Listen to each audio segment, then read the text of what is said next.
जय शिव गोरक्ष। प्रिय श्रोताओं, आप सुन रहे हैं वाल्मीकि रामायण। और आज सुनेंगे आप वाल्मीकि रामायण का भाग 150 तथा उत्तरकांड का भाग 14। पिछले भाग में आपने सुना कि रावण ने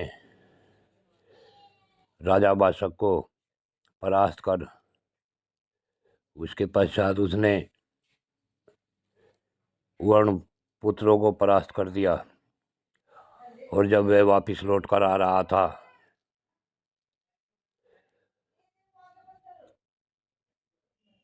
वरुण लोक से जब वह लौट रहा था, तब उसने क्या किया आप सुनेंगे इस भाग 150 में। प्रिय श्रोताओं, लौटते समय रावण ने रास्ते में अनेक राजाओं, ऋषियों और देवताओं तथा दानवों की कन्याओं का अपहरण किया। वह जिस कन्या को रूपवती सौंदर्य युक्त देखता था, उसे ही उठाकर अपने विमान पर बैठा लेता था। अगर कोई उसे रोकता तो वह उनकी हत्या कर देता था। इस प्रकार उसने अनेक कन्याओं को, स्त्रियों को अपने रथ में बैठा लिया।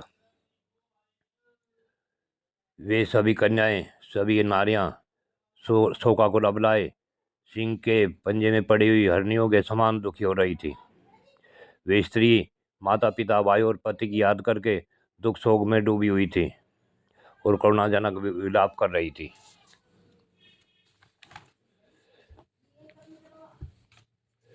पतिव्रता साध्वी स्त्रियों के इस तरह दुखी होने पर पतिव्रता स्त्रियों ने रावण को शाप दिया, जिससे उसकी शक्ति घट गई। वह निश्चेष सा हो गया। उसके मन में उद्वेग सा होने लगा। इस प्रकार उनका विलाप सुनते हुए राक्षस राज रावण ने निशाचरों द्वारा सत्कृत और लंकापुरी में प्रवेश किया। तभी उसकी बहन शूर्पणखा, जो अनेक रूप धारण करने वाली थी, वह सहसा रावण के सामने आकर पृथ्वी पर गिर पड़ी। रावण ने अपनी बहन को उठाकर सांत्वना दी और पूछा, तुम इतनी दुखी क्यों हो?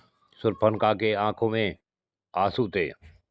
वह रोते हुए बोली, राजन, तुम बलवान हो, इसलिए तुमने बलपूर्वक मुझे विधवा कर दिया।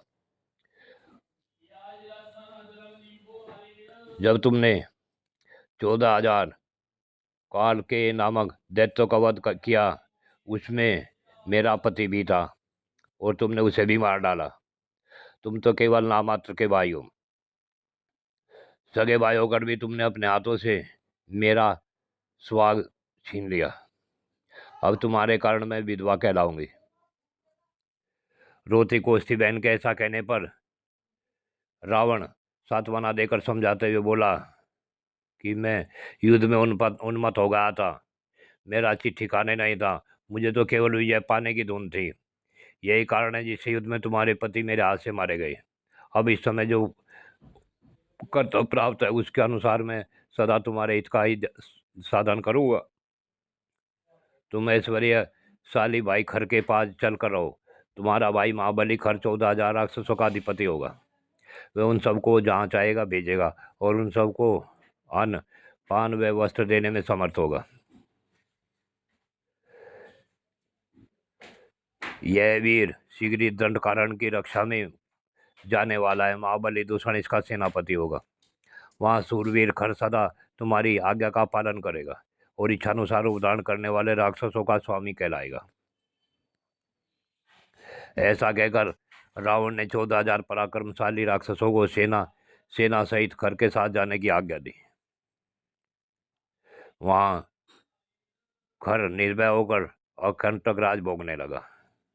उसके साथ शूर्पणखा भी वहां दंडकारण्य वन में रहने लगी।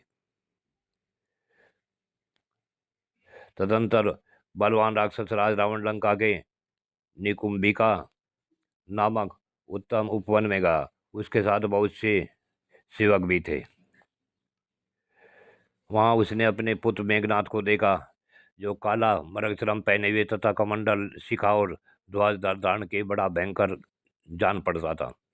उसके पास पहुंचकर रावण ने अपनी भुजाओं द्वारा उसका आलिंगन किया और पूछा, बेटा ये तुम क्या कर रहे हो? मेघनाथ यज्ञ के नियम अनुसार मौन रहा। उस समय पुरोहित महातपस्वी द्विश्रेष्ठ शुक्राचार्य ने, जो यज्ञ संपत्ति की स्मृति के लिए वहां आए थे, राक्षस शिरोमणि रावण से कहा, राजन, मैं सब बातें बता रहा हूँ। अग्निष्टोम, अश्वमेघ, बहुस्वर्णक, राजस्व, गोमेध तथा वैष्णव, ये 6 यज्ञ पूर्ण करके जब इसने 7वां माहेश्वर यज्ञ, जिसका अनुष्ठान दूसरों के लिए अत्यंत दुर्लभ है, आरंभ किया, तब आपके इस पुत्र को साक्षात भगवान पशुपति से बहुत से वर प्राप्त हुए। साथ ही इच्छानुसार चलने वाला एक दिव्य आकाशचारी रथ भी प्राप्त हुआ। राक्षसेश्वर संग्राम में इस माया का प्रयोग करने पर देवता और असुरों को भी प्रयोग करने वाले पुरुष की गतिविधि का पता नहीं लग सकता। राजन बाणों से भरे हुए 2 अक्षय तर्कस, अटूट धनुष और रणभूमि में शत्रु का विध्वंस करने वाला प्रबल अस्त्र शस्त्र, इन सब की प्राप्ति हुई है। हे दशानन, तुम्हारा यह पुत्र इन सभी मनोवांछित वरों को पाकर आज यज्ञ की समाप्ति के दिन तुम्हारे दर्शन की इच्छा से यहाँ खड़ा है। यह सुनकर रावण ने कहा, बेटा, तुमने यह अच्छा नहीं किया, क्योंकि ये इस यज्ञ संबंधी द्रव्य द्वारा मेरे शत्रु भूत इंद्र आदि देवताओं का पूजन हुआ है। अस्तु, जो कर दिया तो अच्छा ही किया, इसमें संशय नहीं। अब आओ, चलो हम लोग अपने घर को चले। उसके पश्चात रावण ने अपने पुत्र और विभीषण के साथ आकर पुष्पक विमान से उन सब स्त्रियों को उतारा जिन्हें हार कर ले आया था। वे अभी आंसू बहाती हुई विलाप कर रही थी।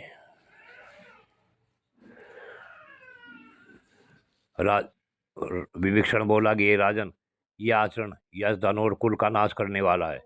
इसके द्वारा जो प्राणियों को पीड़ा हो जाती है, उससे बड़ा पाप होता है। इस बात को जानते हुए भी आप सदाचार का उल्लंघन करके स्वेच्छाचार में प्रवृत्त हो रहे हैं। महाराज, इन बेचारे अबलाओं के बंधु बांधवों को मारकर आप इन्हें हर लाए हैं, और इधर आपका उल्लंघन करके आपके सिर पर लात रखकर मधु ने मौसेरी बहन कुंभिनी सी का अपहरण कर लिया। रावण बोला, मैं नहीं समझता कि तुम क्या कह रहे हो।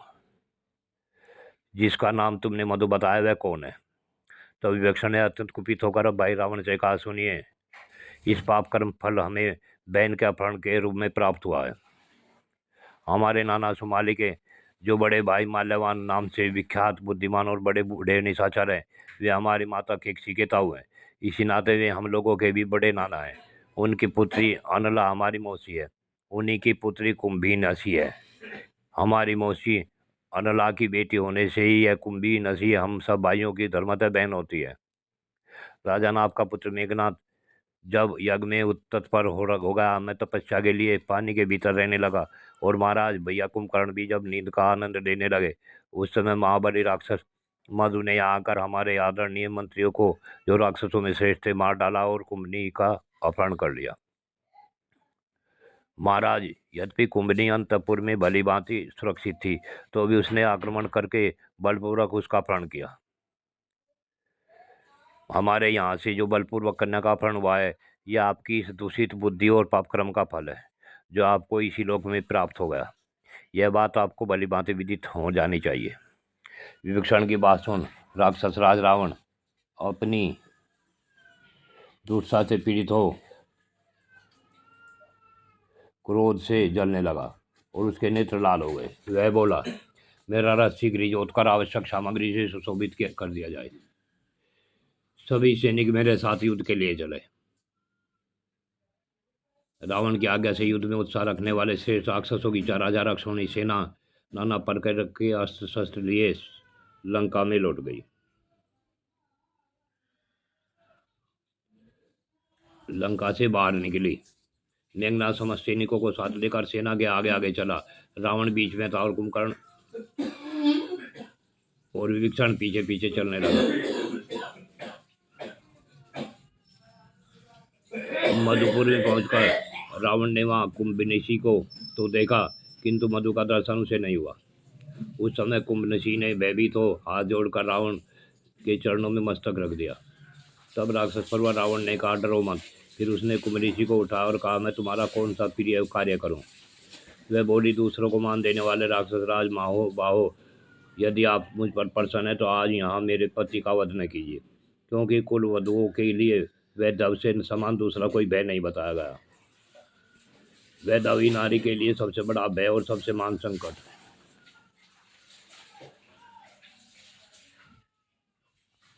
राजेंद्र, आप सत्यवादी हो, आप अपनी बात सच्ची करें। आपसे पति की जीवन की भीख मांगते हो। आप मुझ दुखिया बहन की ओर देखिए, मुझ पर कृपा कीजिए। महाराज, आपने स्वामी मुझे आश्वासन देते हुए कहा था कि डरो मत। यह सुनकर रावण प्रसन्न हो गया। वह वहाँ खड़ी हुई अपनी बहन से बोला, तुम्हारे पति कहाँ हैं? उन्हें शीघ्र मुझे सौंप दो, मैं उन्हें साथ लेकर देवलोक पर विजय के लिए जाऊंगा। राक्षस परिवार तब उसको मनसी ने अत्यंत प्रसन्न हो अपने सोए हुए पति को उठाया और नीचा सर को उठाकर बोली, राक्षस परिवार, ये मेरे भाई रावण महाबली रावण है और देवलोक पर विजय पाने की इच्छा लेकर यहाँ आ रहे हैं। इस कार्य के लिए मैं आपकी भी सहायक बनाना चाहते हैं, अतः आप अपने बंधु बांधवों के साथ इनकी सहायता के लिए जाइए। मेरे नाते आप पर इनका स्नेह है, आपको जमाता मानकर ये आपके प्रति अनुराग रखते हैं। तब यह बात सुन मधु ने तथास्तु कह सहायता देना स्वीकार कर लिया। फिर वह उचित रीति से निकट जाकर निशाचर शिरोमणि रावण से मिलकर उसने धर्म के अनुसार उसका आदर सत्कार किया। मधुपुर से यात्रा करके महेंद्र के तुल पराक्रमी राक्षस राज रावण सायंकाल तक कुबेर के निवास स्थान कैलाश पर्वत पर जा पहुंचा। वहां उसने अपनी सेना का पड़ाव डालने का विचार किया। जय श्री गोरक्ष।